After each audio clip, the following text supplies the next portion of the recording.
नमस्कार दोस्तों, आप सभी का स्वागत है हमारे इस विशेष नवरात्रि श्रृंखला में। आज हम नवरात्रि के 7वें दिन पूजित देवी माँ कालरात्रि की अद्भुत कथा, पूजन विधि और उनके महत्व के बारे में विस्तार से जानेंगे।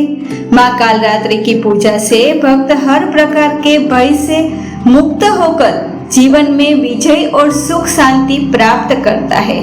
तो अगर आप हमारे चैनल पर नए हैं तो चैनल को लाइक और सब्सक्राइब जरूर कर दीजिए। माँ दुर्गा के 7वें स्वरूप का नाम है माँ कालरात्रि। उनका स्वरूप अत्यंत भयानक और उग्र है, परंतु वे अपने भक्तों के लिए असीम करुणामयी और मंगलकारी है। उनका शरीर काला है, बाल बिखरे हुए हैं और गले में माला है और 3 नेत्र सूर्य, चंद्र और अग्नि की तरह चमकते हैं। उनके हाथों में वज्र और खड्ग है। वे गधे पर सवार होती है। उनके दर्शन मात्र से ही दुष्टों का नाश हो जाता है और भक्त निर्भय हो जाते हैं। इसीलिए इन्हें शुभमकारी भी कहा जाता है। असुर का आतंक। बहुत समय पहले 2 असुर थे, शुभ और निशुभ। उन्होंने अपनी शक्ति से तीनों लोकों पर अधिकार जमा लिया। स्वर्ग, पृथ्वी और पाताल में उनका आतंक फैल गया। देवता भी उनके अत्याचार से भयभीत हो गए और भगवान शिव व विष्णु से रक्षा की प्रार्थना करने लगे। देवताओं की प्रार्थना से माँ दुर्गा प्रकट हुई और शुभ निशुंभ के सेनापतियों का संहार किया, लेकिन असुरों की सेना असीम थी। उसी समय देवी के शरीर से एक अत्यंत भयानक स्वरूप प्रकट हुआ, जिसका रंग काला था, केस खुले हुए थे और आंखों अग्नि की तरह दहक रही थी। यह स्वरूप ही माँ कालरात्रि कहलाई। शुभ निशुंभ की सेना में सबसे बड़ा योद्धा था रक्तबीज। उसकी विशेषता थी कि उसके शरीर से गिरने वाली हर बूंद से एक नया रक्तबीज पैदा हो जाता। जब भी देवता या देवी उसे घायल करते, हजारों रक्तबीज जन्म लेते और युद्ध और भयानक हो जाता।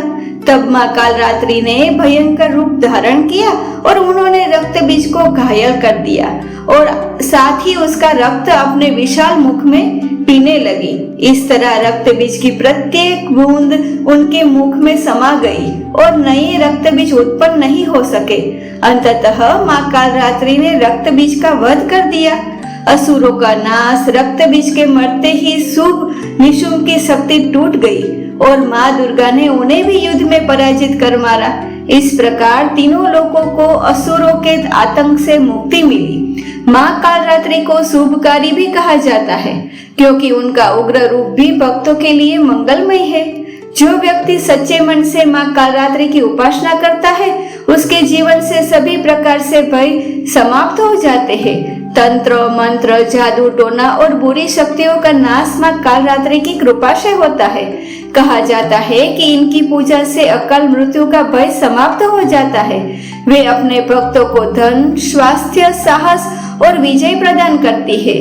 नवरात्रि के 7वें दिन प्रातः स्नान कर स्वच्छ वस्त्र धारण करें, पूजा स्थान को गंगा जल से शुद्ध करें और माँ कालरात्रि की प्रतिमा या चित्र स्थापित करें। उन्हें लाल फूल, गंध, अक्षत, धूप, दीप और नैवेद्य अर्पित करें। माँ को गुड़ का भोग विशेष रूप से प्रिय है। सप्तशती के 7वें अध्याय का पाठ करें और अंत में माँ की आरती करें और भय से मुक्ति व सुख समृद्धि की प्रार्थना करें।